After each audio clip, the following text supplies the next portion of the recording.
नमो नमो स्वयं तू ही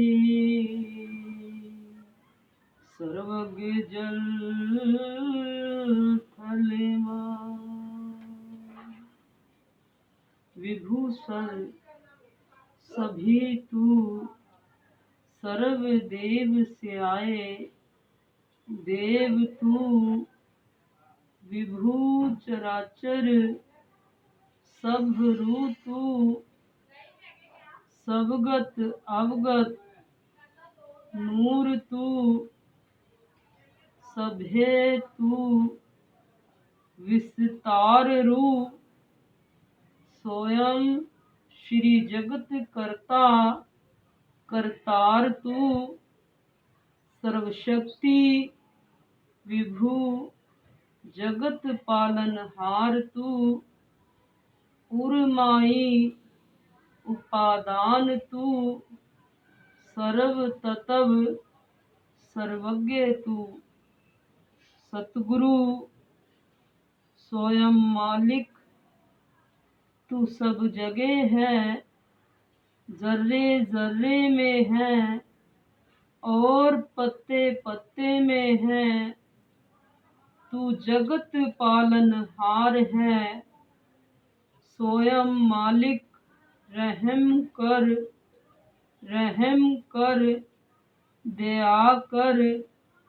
दया का सागर है तेरी दया सब जगह भरपूर है तू सब पर दया करने वाला है स्वयं।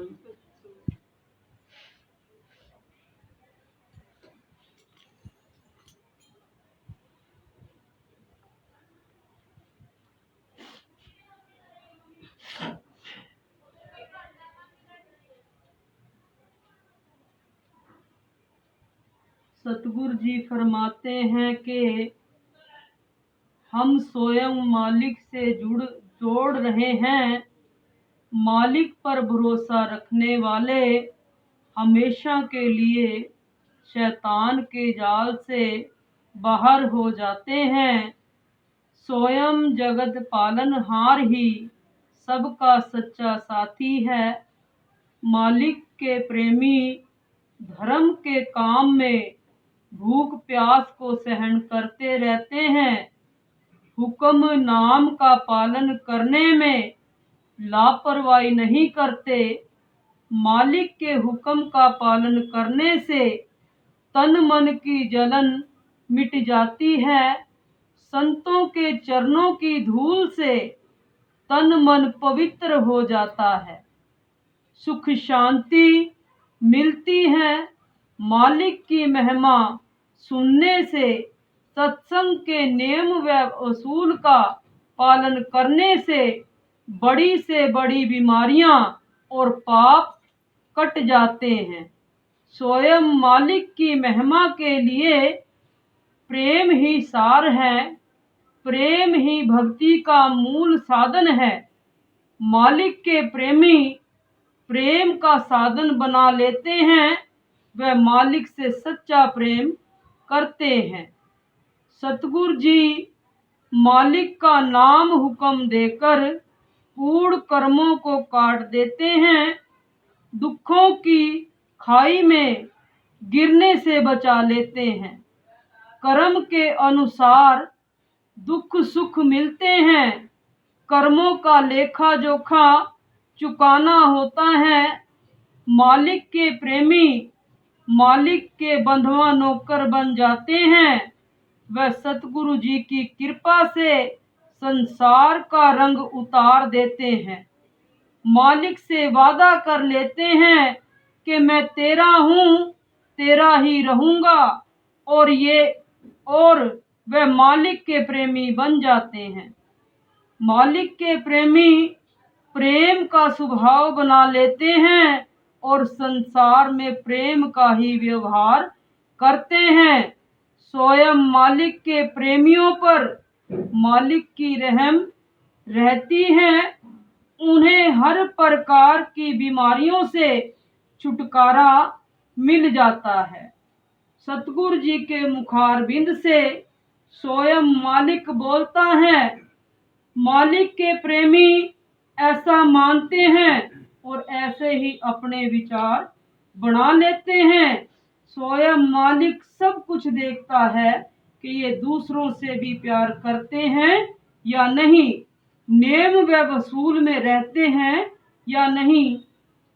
सतगुरु जी फरमाते हैं कि जब पारक धर्म धारण कर लिया है और कह भी दिया कि हम पारखी हैं, तो स्वयं मालिक किसी भी समय किसी भी तरह की परीक्षा ले ले।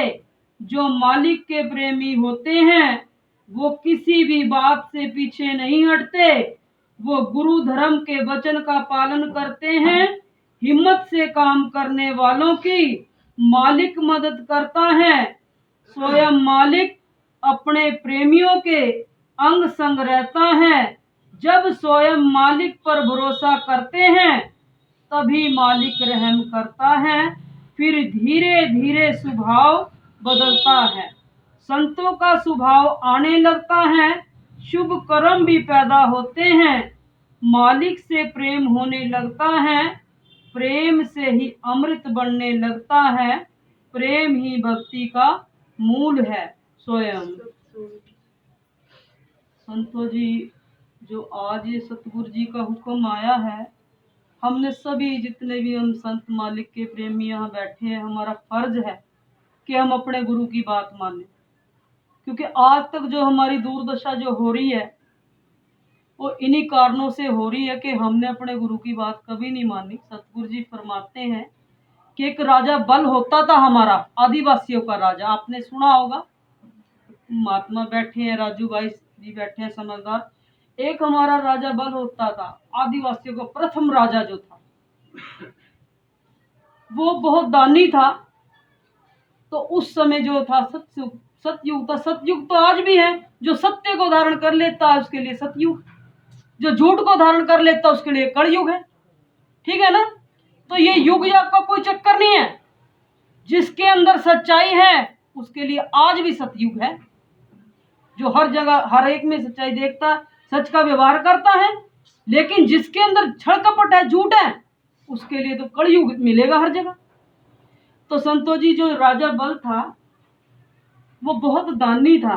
उस टाइम बहुत ज्यादा मतलब सच्चाई पे चलने वाले हमारे जो भाई होते थे। आज जो हमारे भाइयों को नीच बताते हैं ना लोग कि ये गंदे हैं, राक्षस है, ऐसे वैसे, ऐसे नहीं थे। ये बहुत अच्छे थे, ज्ञानी थे, सूझवान थे, लेकिन इनको ऐसा बनाया गया। तो राजा बल के गुरु ने जब इसे कहा, इसके पास आया विष्णु, आया भेष बदल के, भीख मांगने के लिए आया। तो जो बल राजा बल का राजा गुरु था उसने कहा कि भिक्षा मत देना, छल करने आ रहा है तेरे से।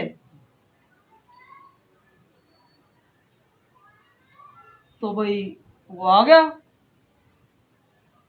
राजा साहब नमस्कार, हाँ भाई, कि मैं भिक्षा लेने आया हूं। कि हाँ मांग, जो मांगना है। कि ना ऐसे नहीं, पहले 3 वचन भर। कहने लगा जब मैंने कह दिया तू मांग, कि नहीं मैं जो मांगूंगा तू दे ही नहीं पाएगा। अब हमारे भाई जो होते हैं मान बढ़ाई के ज्यादा भरे हुए होते हैं कि ऐसी क्या चीज है जो तू मांगेगा और मैं दे ना पाऊं, मैं राजा हूं। जैसे ये मोदी है ना, इस टाइम राजा बल, उस टाइम ऐसा राजा था हमारे देश का, आदिवासियों का राजा। जैसे मोदी पूरे भारत का राजा है, ऐसे वो पूरे भारत का राजा था हमारा। तो जब उसको उकसाया कि तू दे नहीं पाएगा, कि नहीं ऐसा कैसा हो जाएगा, मैं दे नहीं पाऊंगा, मैं राजा हूं। कि नहीं वचन भर ले। उसने अपने गुरु की बात को बिसरा दिया। गुरु ने मना करा था कि भिक्षा मत देना, छल छल करने आ रहा है तेरे से। भाई उसने भेष बदल के उसने कहा हाँ मांग, अगना वचन भर। 3 वचन भरवा लिए उस पे। कहने लगा जहां तक तेरा राज है ना डाया, आप धरती दे दे मुझे। जब उसने सारी, जहां तक उसका राज फैला था वो सारा मांग लिया, बता उसके पल्ले रह क्या गया। फिर तो उसने गुलाम बनना ही था ना। आज जो हमारी दुर्दशा है, आज इन्हीं कारणों के कारण है कि हमारे जो बुजुर्ग महापुरुष हुए उन्होंने अपने गुरु की बात नहीं मानी, इसलिए आज हमारे जीवन में ये घटनाएं घट रही हैं। लेकिन सतगुरु जी का लाख लाख शुक्र है, मालिक ने धर्म हमारे बीच में ला करके दिया है और एक मौका और हमारे लिए बख्शा है मालिक ने, मालिक से रहम मांगकर। लेकिन जब बख्श दिया तो हमने अब तो उस मौके को संभाल लेना चाहिए ना। ये श्री गुरु सारंस बोध जी, सतगुरु जी ने फरमाया कि मेरी देह त्याग के बाद श्री गुरु सारंस बोध जी गुरु रहेंगे।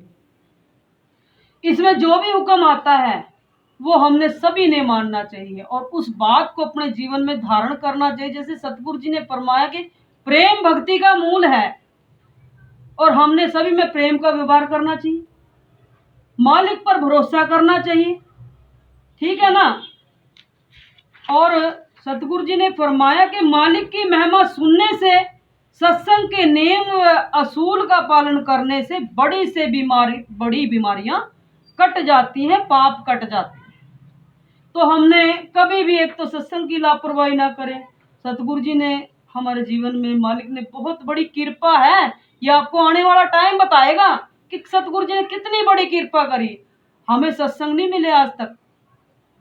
आप जानते हो आदिवासियों के कैसे सत्संग होते हैं, देखे भी हों, लेकिन ये जो सत्संग बख्शा है मालिक ने अपनी रहम से, स्वयं मालिक ने, ऐसा कहीं नहीं मिलेगा। ना ऐसी शिक्षा मिलेगी, ना ऐसे नए मसूल मिलेंगे। तो हमने इन बातों को संभालना, धारण करना, सत्संग की लापरवाही कभी ना करें और जो सतगुरु जी ने फरमाया है, जो हमारे लिए हुक्म आता है, हम उसको धारण करें, अपनी जिंदगी में उतारें। क्योंकि अब तक तो गुरु की बात माननी नहीं थी, लेकिन अगर अब मानना शुरू कर देंगे तो जरूर हमारे जीवन का सुधार होना शुरू हो जाएगा। घर में से दुख, बीमारी, शैतानी जाड़, भूत प्रेत ये सब भाग जाएंगे क्योंकि हम गुरु की बात मानने लग गए, ठीक है ना। तो एक संसारिक बात है कि जब माँ बाप के कहे में बेटा बेटी होते हैं तो माँ बाप उसकी हर देख रेख, हर जिम्मेदारी उठाते हैं, ठीक है ना। उसके जीवन में उसे क्या चाहिए क्या नहीं चाहिए, माँ बाप का हर बात पे ख्याल होता है कि नहीं। ऐसे ही सतगुरु जी भी हमारे माँ बाप हैं।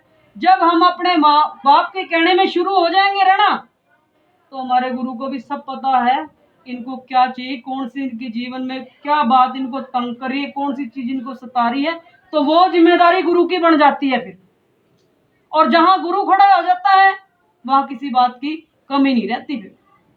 इसलिए संतो जी, मालिक पे भरोसा करो, उससे जुड़ो, सतगुरु ने सब काम सवार देने हैं स्वयं।